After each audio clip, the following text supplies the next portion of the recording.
giorno del nostro viaggio della generazione precaria, oggi tappa romana. Stamattina saremo in piazza al Pantheon per una manifestazione di Confassociazioni nella quale si discuterà e si manifesterà per i diritti e le tutele di professionalità come archeologi, archivisti, bibliotecari che nel nostro paese sono assolutamente prive di tutele e condizioni di lavoro dignitose.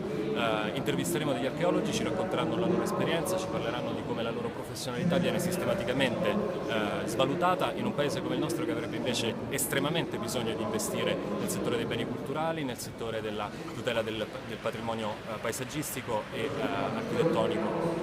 dei beni culturali. Oggi pomeriggio incontreremo i ricercatori della Rete 29 Aprile che già abbiamo incrociato nelle nostre tappe precedenti a parlarci della condizione della ricerca e della precarietà per i lavoratori della ricerca nel nostro paese e Andrea Brunetti, che è del Dipartimento Politiche Giovanili della CGIL, ci racconterà la campagna per tutti, una campagna che verso lo sciopero generale ma oltre vuole proprio